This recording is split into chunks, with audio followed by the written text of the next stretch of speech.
Hello student, my name is Manish. मैं इस video पर बात करने वाला हूं छत्तीसगढ़ बोर्ड परीक्षा 2022 कक्षा 10वीं विषय गणित सेट सी का सॉल्यूशन इस वीडियो पर बताने वाला हूं। तो स्टूडेंट वीडियो को लाइक शेयर और यूट्यूब चैनल को सब्सक्राइब कर ले। तो वीडियो को शुरू करते हैं। प्रश्न क्रमांक पहला, खंड सही विकल्प चुनकर लिखे। Choose a right the correct option. पहला है बहुपद एक्स स्क्वायर माइनस वन के शून्यक है, तो एक्स स्क्वायर माइनस वन को लिख सकते हैं x plus one, x minus one. तो इसके दो मान प्राप्त हो जाएंगे, x equal to minus one और x equal to plus one. Zeros of polynomial x square minus one are plus one minus one. 5 और -3 का समानांतर माध्य होगा, तो a प्लस बी अपॉन 2 समानांतर माध्य का सूत्र 5 ऋण 3 बटे 2 2 बटे 2, यानी कि आपका उत्तर आ जाएगा एक। The arithmetic mean of 5 and -3 is 1। tan 60 degree into cos 60 degree का मान होगा, तो cos 60 डिग्री को यहाँ लिख सकते हैं 1/tan 60 डिग्री। तो tan 60 डिग्री से tan 60 डिग्री कैंसल आउट होगा, तो इसका जो वैल्यू आएगा 1 होगा। घनाभ में कोरों की संख्या होती है, the number of edges in a cuboid is 12। Answer number आ जाएगा अ। बिंदु ऋण 2 और 4 किस चतुर्थांश में होंगे, तो द्वितीय चतुर्थांश, second quadrant. Point -2 4 will lie in which quadrant, second quadrant आ जाएगा। उसके बाद यहाँ पर फिल इन द ब्लैंक्स दिया है, रिक्त स्थानों की पूर्ति कीजिए। यदि 12:6 अनुपात x है, तो यहाँ पर जो x का मान प्राप्त होगा वो क्या होगा, 3 आ जाएगा। 12:6 समानुपात 6 अनुपात x, और इससे x का मान निकालेंगे तो 3 प्राप्त होगा। साइन थीटा इक्वल टू 1, तो 1 की जगह हम लोग लिख सकते हैं साइन 90 डिग्री। साइन से साइन कटा, तो थीटा का मान यहाँ पर 90 डिग्री हो गया। If sine theta equal to 1 then the value of theta will be क्या होगा, 90 degree. The longest chord of a circle is called diameter. वृत्त की सबसे बड़ी जीवा को व्यास कहते हैं। यदि सावधि जमा खाते में ब्याज की गणना तिमाही आधार पर की जाती है, तो दर प्रतिशत डैश होगा। दर प्रतिशत यहाँ पर क्या हो जाएगा, 1/4 होगा, 1/4 होगा। बाह्य बिंदु से वृत्त पर खींची गई स्पर्श रेखाओं की लंबाइयाँ क्या होती है, बराबर होती है। तो यहाँ से इसका उत्तर हो जाएगा। उसके बाद प्रश्न क्रमांक पहला का खंड सा, सत्य और असत्य यहाँ पर बताना, राइट ट्रू और फॉल्स। समीकरण निकाय में यदि a1/a2 equal to b1/b2 c1/c2, तो हमें अद्वितीय हल प्राप्त होता है। ये अंततः अनेक हल का निकाय है, इस तरह से हमको प्राप्त होता है। तो ये क्या होगा, आपका असत्य है। ये आपका अनंतता अनेक हल के लिए शर्त दिया गया, तो ये असत्य है। अद्वितीय हल के लिए a1/a2 does not equal to b1/b2 does not equal to c1/c2, तब होता है आपका अद्वितीय हल। एक्स अक्ष और वाई अक्ष दोनों परस्पर लंब होते हैं, तो ये क्या है आपका सत्य। X axis and Y axis both are mutually perpendicular, सत्य यानी कि ट्रू होगा। आवर्ती जमा खाते में ब्याज की दर बचत खाते से अधिक होती है। बचत खाते में डिपॉजिट अकाउंट में आपका ज़्यादा होता है, आवर्ती जमा खाता में कम होता है, तो ये असत्य आ जाएगा। यदि दो त्रिभुज समरूप हो तो वो हमेशा सर्वांग सम होंगे, सत्य है। cos 90 अंश माइनस थीटा का मान साइन थीटा होता है, cos 90 माइनस थीटा क्या होता है, साइन थीटा होता है, तो ये सत्य होगा।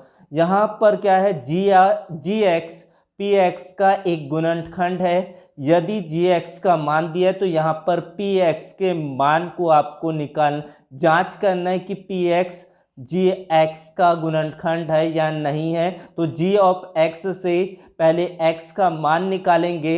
एक्स का मान जो निकलेगा उसको पी ऑफ एक्स पर रख देंगे। अगर इसका मान 0 आ जाता है तो g of x p of x का गुणनखंड होगा।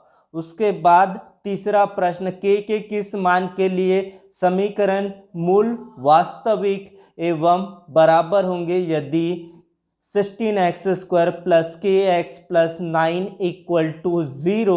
यहाँ पर समीकरण के लिए मूल वास्तविक एंड बराबर दिया तो विविधकर के सूत्र में 0 रखकर इस मान को प्राप्त करेंगे। मूल बिंदु से 4, 3 के बीच की दूरी ज्ञात करना है। यहाँ पर find the distance from the origin to the point 4, 3, 4 और 3 के बीच दूरी ज्ञात करना है। कहाँ से? मूल बिंदु से 0, 0 से। तो यहाँ पर दूरी का सूत्र लगाएंगे square root x2 minus x1 का whole square plus y2 minus y1 का होल स्क्वायर। यहाँ पर 3 साइन 10 डिग्री सेक यहाँ पर 80 डिग्री, तो साइन 10 डिग्री को हम लोग लिख सकते हैं 90 अंश माइनस इसको हम लोग क्या लिख सकते हैं 80 अंश, तो साइन कन्वर्ट हो जाएगा कॉस 80 डिग्री पर और यहाँ पर इसका जो मान है वो प्राप्त हो जाएंगे। तो इसको आप अपने तरीके से सॉल्व कर सकते हैं। यहाँ पर माध्यिका ज्ञात करना है। कितने यहाँ पर पद दिया गया? 1, 2, 3, 4, 5, 6, 7 पद यहाँ पर दिया है, तो 7 पद यानी कि विषम है। तो यहाँ पर n+1/2 टर्म्स की वैल्यू को आपको निकालना पड़ेगा। इसको सबसे पहले असेंडिंग ऑर्डर पर अरेंज करेंगे, बढ़ते हुए क्रम पर, और उसके बाद विषम पदों के लिए माध्यिका का सूत्र लगाएंगे और यहाँ पर आपको मान निकालना था। तो ये आप आसानी से मूलों का योगफल और गुणनफल ज्ञात करना, बहुत ही सिंपल क्वेश्चन। मूलों का योगफल होता है माइनस का b/a और मूलों का गुणनफल होता है आपका प्रोडक्ट ऑफ रूट c/a होता है। बस फॉर्मूला पर वैल्यूज को पुट करना है, देन आपको आंसर मिल जाएगा। उसके बाद 14 सेंटीमीटर ऊंचाई वाले बेलन का वक्र पृष्ठ का क्षेत्रफल यहाँ पर दे रखा है। बेलन की आधार की त्रिज्या ज्ञात करना है। 3 अंकों का ये प्रश्न था। ऊंचाई दे रखा है, बेलन का वक्र पृष्ठ क्या होता है, उस सूत्र से आपको त्रिज्या का मान प्राप्त हो जाएगा। प्रथम 9 विषम संख्याओं का औसत, तो पहले 9 विषम पदों को आपको लिखना है, देन उसके बाद औसत का सूत्र आपको लगाना है। उसके बाद इस पर समय व साधारण ब्याज के बीच आलेख बनाना था। बहुत ही ये सिंपल क्वेश्चन था। आलेख बस आपको बनाना है किसके बीच? समय और साधारण ब्याज के बीच में आपको ग्राफ बनाना था। उसके बाद है यदि PA और PB A और B के निर्देशांक हो तथा P y अक्ष पर स्थित हो तब P के निर्देशांक को ज्ञात करना था। उसके बाद आपको दिया गया पाइथागोरस का नियम, पाइथागोरस का प्रमेय को सिद्ध करना था। सिद्ध कीजिए एक समकोण त्रिभुज में कर्ण का वर्ग शेष 2 भुजाओं के वर्गों के योग के बराबर होता है, या फिर सिद्ध कीजिए चक्रीय चतुर्भुज के सम्मुख कोणों का योग 180 अंश होता था। मैंने IMP क्वेश्चन में भी बताए थे कि यही थ्योरम्स आपके पूछे जाएंगे। एक गोले का आयतन ज्ञात कीजिए। गोले का आयतन, पृष्ठीय आपको क्षेत्रफल दे रखा है, तो इससे आपको गोले का आयतन निकालना है। तो सबसे पहले पृष्ठीय क्षेत्रफल से त्रिज्या का मान निकाल लेंगे और उसके बाद गोले का आयतन आप आसानी से निकाल सकते हैं। ये भी क्वेश्चन बहुत ही सरल है। बेलन की आधार की परिधि आपको 88 सेंटीमीटर और ऊंचाई दे रखा है। बेलन का आयतन πr² होता है। बेलन के आधार की परिधि 2πr होता है। यहाँ से त्रिज्या निकालेंगे और उस मान को फिर आयतन के सूत्र में रख देंगे। उसके बाद यहाँ पर बहुलक ज्ञात करने के लिए दिया गया है। बस इसमें भी आपको सूत्र याद होना चाहिए। सबसे पहले इसकी सबसे अधिक आवृत्ति देखते हैं, तो यहाँ पर 16 है, जो 20 और 30 की आवृत्ति वर्गांतर पर आ रहा है। इसके ठीक पहले 10 आ रहा है, ठीक बाद में आपका 12 आ रहा है। तो ये यहाँ पर F1 हो गया, F0 10 हो गया, F2 12 हो गया और F1 का मान यहाँ पर 16 हो गया। बस आपको सूत्र में मार रख देना है, आसानी से इसको आप प्राप्त कर सकते हैं। या तो आपको समानांतर माध्य दिया है तो दोनों में से कोई भी क्वेश्चन आप कर सकते हैं। उसके बाद आपको आवर्ती जमा खाता का क्वेश्चन दिया है और देन उसके बाद सावधि जमा खाता का प्रश्न पूछा हुआ है। तो इस तरह से 2 में से आपको एक प्रश्न करने थे। परिगत वृत्त की रचना भी आया यहाँ पर, और अंतःवृत्त। मैंने बताया था कि यही क्वेश्चंस आपके पूछे जाते हैं। परिगत वृत्त रचना यहाँ पर A B equal to 8 centimetre, B C equal to 5 centimetre, कोण ए बी सी यानी कि कोण बी बराबर 60 डिग्री, तो रचना के पद यहाँ पर लिखना था। उसके बाद ये दिया गया है, यदि किसी समानांतर श्रेणी का पीवा पद क्यू, क्यूवा पद पी हो तो सिद्ध करना है कि पी प्लस क्यूवा पद शून्य है। ये 6 अंकों का प्रश्न पूछा गया है, बहुत ही इजी ये क्वेश्चन है।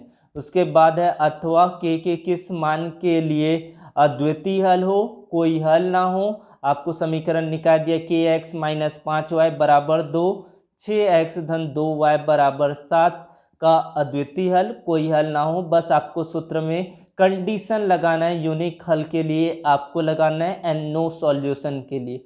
तो दोनों ही सिमिलर पैटर्न पर है, a1/a2 does not equal to b1/b2, और कोई हल ना हो नो सॉल्यूशन के लिए a1/a2 equal to b1/b2 does not equal to c1/c2 होता है। उस कंडीशन पर आपको k की वैल्यूज को फाइंड आउट करना है। उसके बाद आपको बताया था कि त्रिकोणमिति से, ट्रिग्नोमेट्री से यही क्वेश्चंस आपके पूछे जाते हैं। समीकरण को हल कीजिए, प्रीवियस ईयर की क्वेश्चंस, असाइनमेंट के क्वेश्चंस से ही ये बना हुआ है। ये समीकरण हल कीजिए, cos theta upon 1 minus sine theta plus cos theta upon 1 plus sine theta equal to 4। और या तो ये वाले क्वेश्चन, दोनों ही क्वेश्चन आपके मॉडल पेपर पर भी दिए गए, तो यही मॉडल पेपर से ही आपका क्वेश्चन बहुत सारे आ रहे हैं, तो उसको आप लोग अच्छे से करिए। Thanks for watching video. Subscribe the channel. Thank you. Wish you happy Holi. Thank you.